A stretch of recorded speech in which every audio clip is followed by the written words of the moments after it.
Hello बच्चों, आइए अब हम लोग आज जो है वह टॉपिक देखते हैं इलेक्ट्रिक फ्लक्स क्या होता है। इलेक्ट्रिक फ्लक्स है ना। इलेक्ट्रिक फ्लक्स को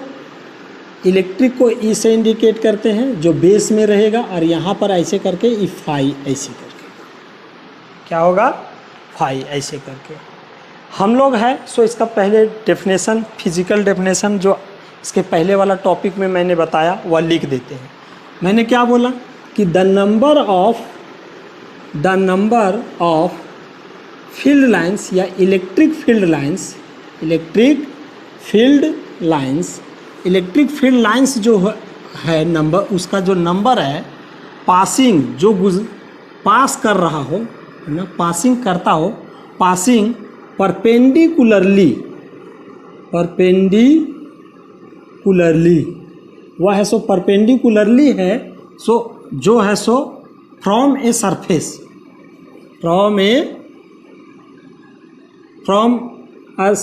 एक सरफेस से परपेंडिकुलरली जो है वह है सो गुजरता हो, जो number of electric field lines is called, कहलाता है, वह इज कॉल्ड, उसे हम लोग कहते हैं क्या, electric flux. Simply electric flux ऐसे करके फ्लक्स ना। तो इलेक्ट्रिक फील्ड या तो ऐसे ही बहुत सारे टीचर लिखते हैं कि the number of electric field lines passing through a close surface perpendicularly is called क्या, तुम्हारा है सो इलेक्ट्रिक फ्लक्स ना। अब यह नंबर ऑफ, अब नाम से ही पता चलता है, मतलब डेफिनेशन से ही पता चलता है यहाँ number of electric field lines. तो इलेक्ट्रिक फील्ड लाइंस का नंबर यानी संख्या क्या होता है, यानी नंबर ना, संख्या क्या होता है, एक स्केलर क्वांटिटी की वेक्टर क्वांटिटी, एक स्केलर क्वांटिटी किससे, फ्रॉम ए सरफेस, एक सरफेस से जो परपेंडिकुलरली है सो पास हो रहा हो। तो उसको कैसे दिखाते हैं, तो अगर मान लेते हैं कि कोई एक सरफेस ऐसे करके, हम मान लेते हैं कि ये एक सरफेस है ऐसे हम लोग पहले गौर करेंगे कि इसमें फिर यहाँ अभी आएगा एक फॉर्मूला, इससे इलेक्ट्रिक फील्ड लाइंस ऐसे जा सकता है, इलेक्ट्रिक फील्ड लाइंस ऐसे करके जा सकता है, ठीक है। अगर ये सतह ऐसे करके है तो, अगर ये सतह ऐसे करके तो इस प्रकार से जा सकता है इलेक्ट्रिक फील्ड लाइंस ना। अगर इस सतह ऐसे है ऐसे, तो इलेक्ट्रिक फील्ड लाइंस इसका कैसे जा सकता है, ऐसे इसको टच होकर के ऐसे जा सकता है, और या तो फिर इस प्रकार से इलेक्ट्रिक फील्ड लाइंस ऐसे दिखा सकते हैं। कहेंगे सर ये परपेंडिकुलरली ही इलेक्ट्रिक फील्ड लाइंस जाएगा, कोई ज़रूरी नहीं है। कहेंगे कि सर अगर ये सतह जो है, ये फेस जो है वह परपेंडिकुलर ही रहेगा, ये रहेगा या तो ऐसे ही रहेगा, नहीं ऐसे भी रह सकता है, कोई भी एंगल से रह सकता है, और इलेक्ट्रिक फील्ड लाइंस कोई भी एंगल से जा सकता है। तो यहाँ पर हम लोगों को समझना है कि हम लोग फिगर में कैसे है सो बोर्ड में या कॉपी में दिखाया हुआ रहता है। किसी कॉपी में जो है वह जो दिखाया हुआ रहता है वह ध्यान से देखिए कि अगर ऐसे करके दिखाया हुआ है कि यहाँ पर ऐसे दिखाई दिया गया,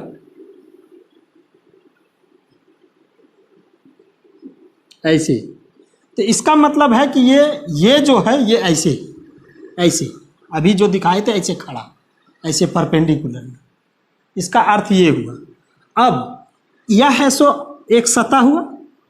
यह एक सतह जो हुआ वह सतह का हम लोग इस प्रकार से या तो ऐसे दिखाते कि इससे जो जाएगा तो हम लोग ऐसे करके, अरे एक यहाँ से छोड़ देते हैं कुछ भाग और ऐसे दिखाते हैं। ऐसे क्यों दिखाएं, इसके पीछे भी कारण है कि ऐसे क्यों दिखाए। यह दिखा रहे कि पासिंग इससे हो करके जा रहा है, या इससे क्या अभी दिखा रहे हैं कि ऐसे परपेंडिकुलरली ऐसे जा रहा है, इस सतह पर ऐसे परपेंडिकुलरली दिखेगा, ऐसे है ना। तो ये इलेक्ट्रिक फील्ड का है सो डायरेक्शन है। मान लीजिए कि यहाँ पर इलेक्ट्रिक फील्ड लाइन्स ऐसे करके है इस प्रकार से, है ना। तो यहाँ इलेक्ट्रिक फील्ड इस प्रकार से हुआ। अब हम आपसे अगर पूछे कि अगर ऐसे सतह है तो इसका इलेक्ट्रिक फील्ड का डायरेक्शन ऐसे दिखा रहे हैं, तो वो तो ठीक है कि इलेक्ट्रिक फील्ड ऐसे करके दिखाए कि इससे हो करके ऐसे जा रहा है परपेंडिकुलरली। तो यहाँ पर से ये इसमें होकर के जा रहा है, तो इस सतह का हम अगर बोले कि यह एरिया का एरिया वेक्टर का डायरेक्शन क्या होगा, तो यह एरिया तो इसका जो है वही निकलेगा, लेकिन एरिया वेक्टर का डायरेक्शन क्या होगा, एक एरिया वेक्टर का डायरेक्शन भी इसमें ऐसे करके ऐसे एरिया वेक्टर का डायरेक्शन ये आउटवर्ड ही दिखेगा, इसी में ना दिखेगा, ऐसे करके ये ऐसे है तो उधर ही दिखेगा। अगर हम लोग इसी ऐसे करके दिखाएं, इसका मतलब क्या हो गया कि जितना इलेक्ट्रिक फील्ड लाइंस इससे हो करके जाएगा, इलेक्ट्रिक फील्ड लाइंस हो करके जाएगा, वह इस एरिया में जो लाई करेगा वह उस पर आ जाएगा। अगर हम लोग इस एरिया को बढ़ा दें, अगर ऐसे करके ऐसे बढ़ा दें, एरिया को बढ़ा देते हैं, ऐसे करके एरिया को बढ़ा दिए, देखिए ये एरिया छोटा लिया, ये बढ़ा लिए, और इसी अब ये 1 2 3 4 नहीं 1 2 3 4 5 पाँचों को हम अगर फिर उसी जगह से दिखाए कि वो वहीं से ऐसे करके जा रहा है, तो ये क्या इंडिकेट कर रहा है, अगर हम लोग इस प्रकार से खींचे तो ये इंडिकेट क्या कर रहा है कि जितना इलेक्ट्रिक फील्ड लाइंस, ये electric field lines electric field का डायरेक्शन हुआ, ये क्या दिखाएंगे कि ये इस पर परपेंडिकुलरली अभी जा रहा है, ये इस पर क्या हो रहा है, परपेंडिकुलरली जा रहा है, तो यह इससे परपेंडिकुलरली जा रहा है, तो इसी प्रकार से भी रखें तो इसका आउटवर्ड क्या होगा, डायरेक्शन ये एरिया होगा, लेकिन इसका एरिया वेक्टर का डायरेक्शन क्या होगा, ये डायरेक्शन तो इसी में होगा, आउटवर्ड उसे और होगा। तो हम लोग ऐसे करके लिखें, ठीक है। इसका मतलब क्या हो गया कि एरिया वेक्टर और इलेक्ट्रिक फील्ड, एरिया वेक्टर और इलेक्ट्रिक फील्ड,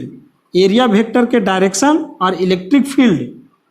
का जो डायरेक्शन है, उन दोनों यहाँ पर क्या हो गया, यहाँ पैरेलल हो गया। एक दूसरा क्या है कि हम लोग अगर देखें तो यहाँ पर जो है number of electric field lines, हम क्या बोले, number of electric field lines, यहाँ number of electric field lines phi E का वैल्यू यहाँ कितना हो गया, इस एरिया से हो करके जो जा रहा है, ठीक है, वह कितना है, 1 2 3 ऐसे करके दिखाएं कितना, 3। यहाँ पर जो दिखाए वह कितना दिखा रहे हैं, वह दिखा रहे हैं कि एरिया अगर बढ़ा दिए तो इसमें कितना चला गया, 1 2 3 4 5, यानी फाई का वैल्यू 5 हो गया। यानी का मतलब यहाँ क्या हुआ, इसका अर्थ ये हुआ कि अगर इलेक्ट्रिक फील्ड को बढ़ाएंगे, इलेक्ट्रिक फील्ड लाइंस को बढ़ाना है तो एरिया भी बढ़ाएंगे, तो एरिया है सो इलेक्ट्रिक फील्ड लाइंस है, सॉरी यहाँ पर ऐसे नहीं बोल करके इसी को हम लोग ऐसे बोल सकते हैं कि number of electric field lines इसमें पास हो रहा है अधिक, यानी इलेक्ट्रिक फ्लक्स अधिक हो गया, कब, जब एरिया बढ़ा दिए। और एरिया यहाँ पर अगर घटा दिए तो देखिए यहाँ 3 हो गया। इसका मतलब क्या, फील्ड का मतलब एरिया का वैल्यू बढ़ाने से इलेक्ट्रिक फ्लक्स बढ़ता है और एरिया का वैल्यू घटाने से इलेक्ट्रिक फ्लक्स घटता है, यानी कि फाई ई ये डायरेक्टली प्रोपोर्शनल हो गया एरिया का, है ना, ये किसका हो गया। अब यहाँ पर साथ में ये भी देख रहे हैं कि यहाँ पर है सो ये 3 1 2 3 दिखाएं फाई, अब यहाँ पर कितना हो गया 5, तो यह 3 के कारण जितना चार्ज में होगा वह इलेक्ट्रिक फील्ड लाइंस इसमें दिखाएं। इसका मतलब यहाँ पर भी चार्ज का संख्या बढ़ जाएगा, 1 2 3 तो है ही, और 1 4 और 5, यानी कि यहाँ पर चार्ज का संख्या बढ़ेगा तो इलेक्ट्रिक फील्ड का स्ट्रेंथ बढ़ेगा। इसका मतलब क्या है कि इलेक्ट्रिक फील्ड स्ट्रेंथ को बढ़ाने से इलेक्ट्रिक फ्लक्स बढ़ता है, यहाँ इलेक्ट्रिक फील्ड स्ट्रेंथ को घटाने से, चार्ज का संख्या घटाएं तो इलेक्ट्रिक फील्ड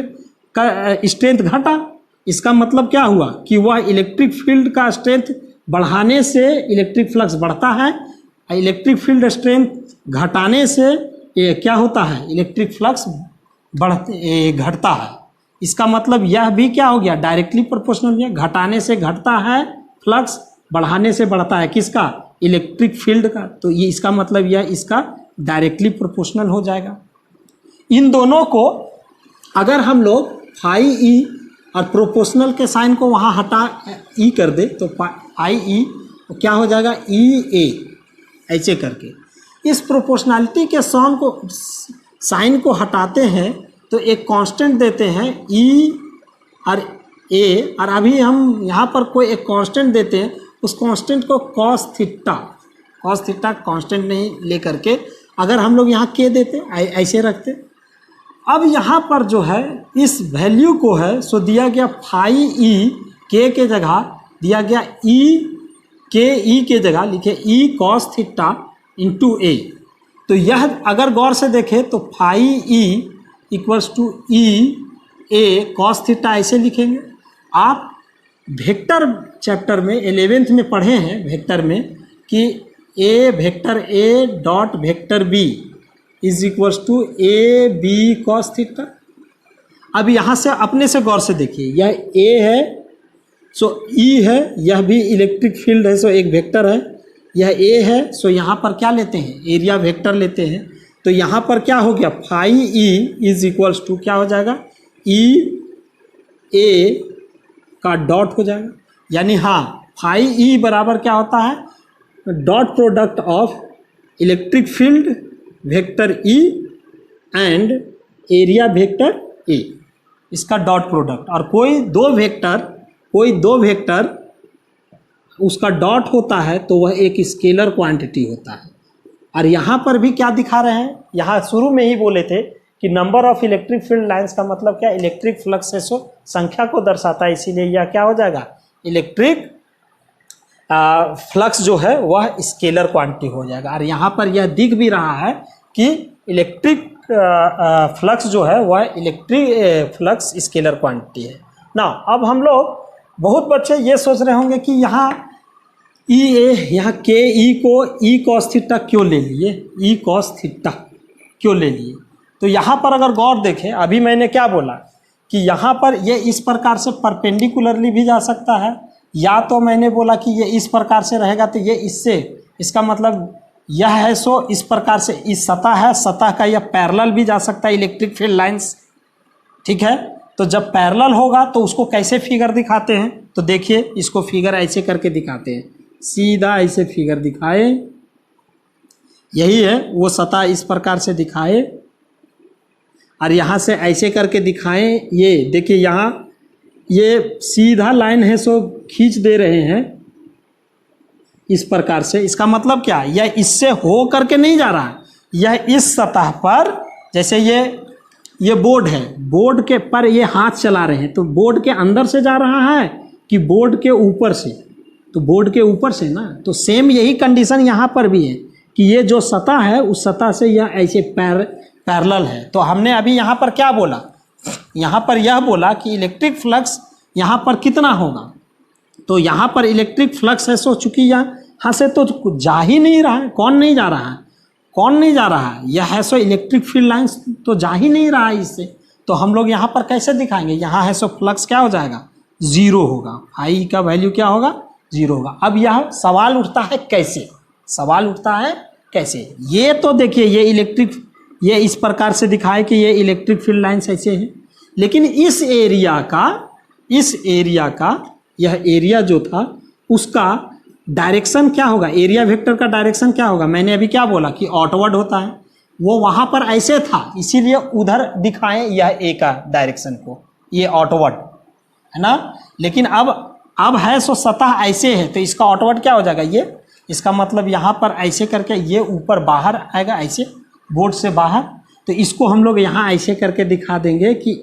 एरिया वेक्टर का और इन दोनों के बीच का डायरेक्शन इन दोनों के बीच यानी इलेक्ट्रिक फील्ड और एरिया वेक्टर के डायरेक्शन के बीच थीटा का एंगल कितना बना, यहाँ है सो 90 डिग्री। अब इसमें है सो फाई ई बराबर ई ए कॉस, ई थीटा का मान क्या होगा 90 डिग्री, 90 डिग्री बैठाइएगा तो कॉस 90 का मान क्या 0, तो ई ए इंटू 0 तो क्या हो जाएगा 0। इसीलिए यहाँ पर जो है यहाँ पर क्या हो जाएगा फाई इलेक्ट्रिक फ्लक्स का वैल्यू क्या हो जाएगा 0। तो यहाँ समझे मेन पॉइंट क्या ध्यान रखना है, ध्यान ये रखना है कि इलेक्ट्रिक फील्ड और एरिया वेक्टर के डायरेक्शन के बीच यह थीटा एंगल लेते हैं, इलेक्ट्रिक फील्ड और एरिया वेक्टर का डायरेक्शन के बीच,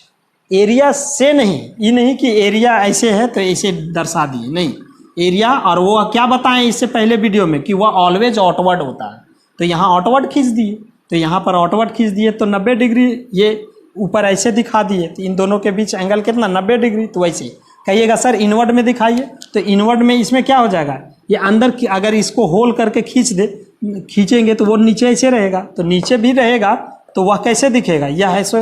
वो ऐसे करके अंदर में 90 डिग्री ही तो दिखेगा, तो वह भी वहाँ पर भी 0 होगा। इसीलिए बोले कि एरिया में इस प्रकार से हम लोग देखते हैं। अब फिर कहेंगे सर ये छूट गया कि कॉस थीटा कैसे आया, तो हम लोग इस फिगर को है सो अगर हम लोग यहाँ आप लोगों को दिख रहा है, अगर दिख रहा होगा तो हम यहाँ पर है सो उसको बनाते हैं। अगर हम ऐसे कह दें कि नहीं कि यह जो है यह जो है इस प्रकार से है, वह इस प्रकार से नहीं होकर ऐसे करके है, मान लेते हैं कि चलिए ठीक है, ये इसका एरिया हो गया, यह क्या हो गया एरिया,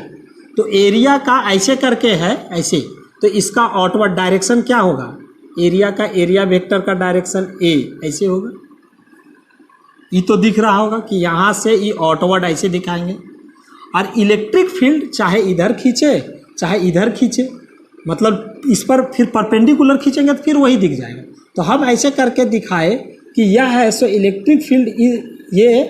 इस प्रकार से ऐसे इलेक्ट्रिक फील्ड का डायरेक्शन ई है,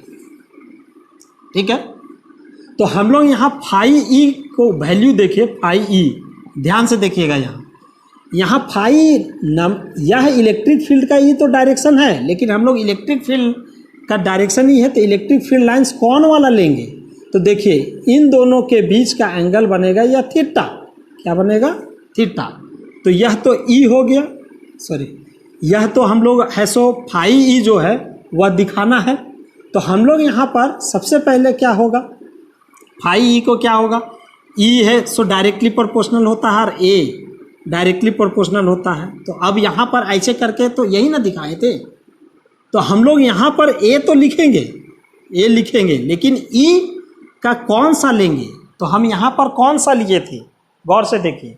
यहाँ देखिए लिए थे इलेक्ट्रिक फील्ड से, इलेक्ट्रिक फील्ड यही डायरेक्शन था,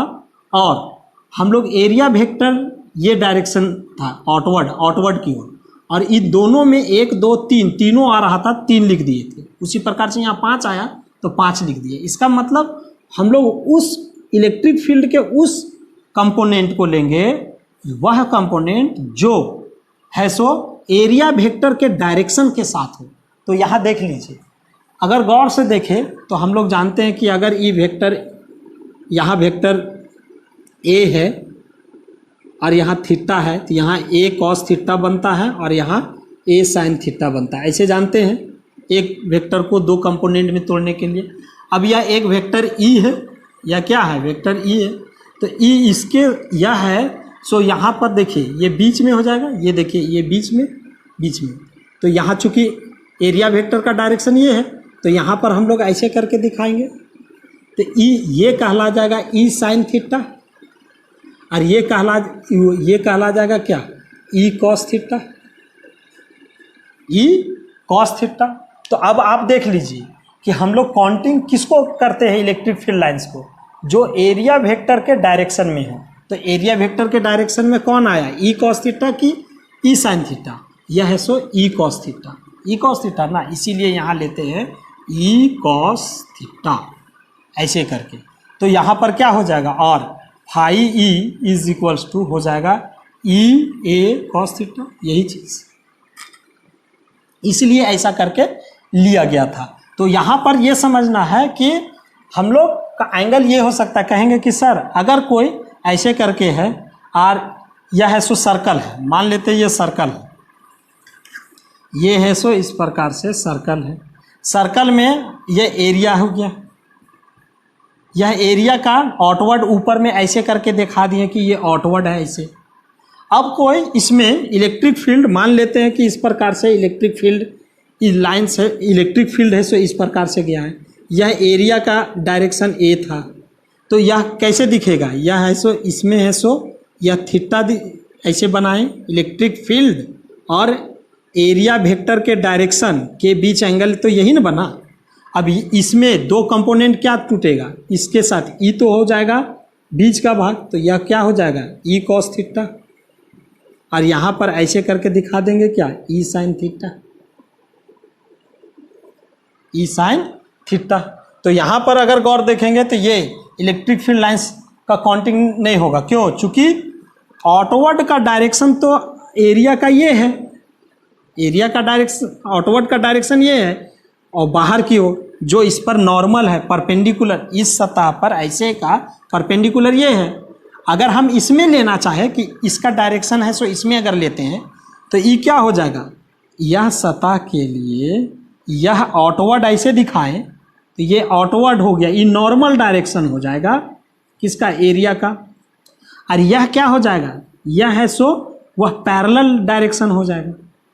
यह ऐसे दिखाएं और इसमें इसका मतलब ये फिगर दिखेगा तो ये पैरेलल दिखेगा,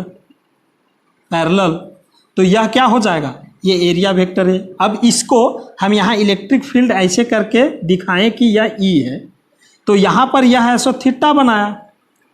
यह एरिया वेक्टर के नॉर्मल से जो बनेगा, नॉर्मल से ही वो थीटा लेते हैं, तो ई से यह ई कॉस थीटा, और यहाँ पर जो है वह क्या लिए ई साइन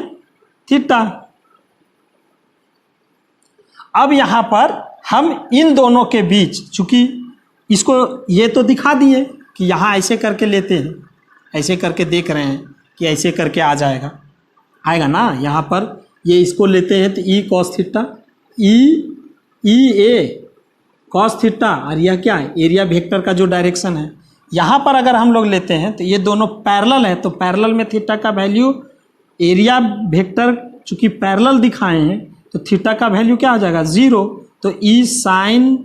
0 इंटू ए क्या हो जाएगा पाई ई का वैल्यू, यह है सो ई साइन 0 मतलब 0, साइन 0 का मान 0,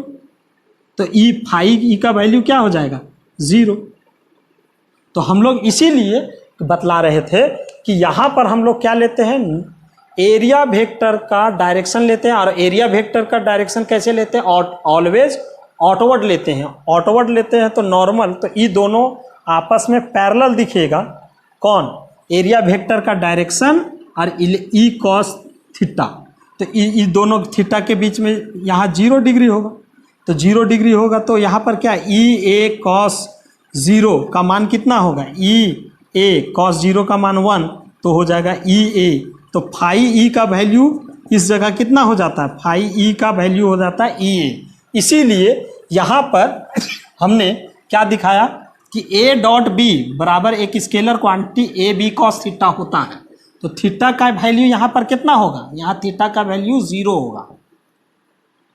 कितना होगा 0 होगा, यहाँ पर भी कितना होगा थीटा का वैल्यू 0 होगा। इसीलिए यहाँ पर क्या आ जाएगा ई ए कॉस 0, तो ई इंटू ए, इसीलिए जनरल तौर पर phi equals to E into A लिखता है। अब इलेक्ट्रिक फ्लक्स जो है इतना समझ में आ जाने के बाद अब कोई आपसे पूछ दे कि what is the SI unit of, तो what is the SI unit of electric flux, तो इलेक्ट्रिक फ्लक्स का अगर एसआई यूनिट कोई पूछे तो क्या लिखेंगे, फाई ई का एसआई यूनिट, तो इलेक्ट्रिक फील्ड इंटू ए कॉस थीटा, तो ई का क्या होता है न्यूटन पर कूलम, और एरिया का क्या होता है मीटर स्क्वायर,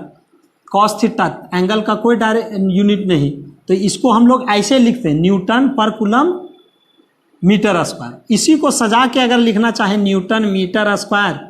पर कूलम ऐसे लिख सकते हैं। इसी को और तोड़ दे तो न्यूटन मीटर इंटू मीटर पर कूलम। ऐसा क्यों किए, चूँकि न्यूटन मीटर जो है, न्यूटन फोर्स और मीटर, यहाँ न्यूटन मीटर जो है वह क्या हो जाएगा, वह वर्क हो जाएगा, तो वर्क का क्या होता है जूल, न्यूटन मीटर को क्या बोल देंगे जूल, मीटर पर कूलम ऐसे करके। तो इसी प्रकार से ये यूनिट हो गया। अगर आपसे कोई पूछ दे कि डायमेंशन क्या है तो डायमेंशन भी आप निकाल लीजिए, डायमेंशनल फॉर्मूला इसका क्या होगा ई ए कॉस थीटा, तो ई का वैल्यू अगर आप नहीं जानते हैं, ई का वैल्यू मतलब डायमेंशनल फार्मूला नहीं जानते तो एफ बटे क्यू बैठा दीजिए, ए और कॉस थीटा का कोई है सो डायमेंशन नहीं होगा, तो यहाँ एफ का क्या होगा एम एल टी का पावर -2, और ए का एरिया का क्या हो जाएगा एल स्क्वायर, और यहाँ पर क्या हो जाएगा ए टी। अब इसको सॉल्व करिएगा तो आपका ये आ जाएगा एम एल स्क्वायर टी का पावर -3 और ए ऊपर चला जाएगा ए का पावर -1, तो ये डायमेंशन हो जाएगा। तो यूनिट डायमेंशन ये सब चीज़ समझ के रखिए इलेक्ट्रिक फ्लक्स का, तब नेक्स्ट वीडियो में आप लोगों को है इसी का यूज़ बताएंगे इलेक्ट्रिक फ्लक्स का कि कैसे डिफरेंट है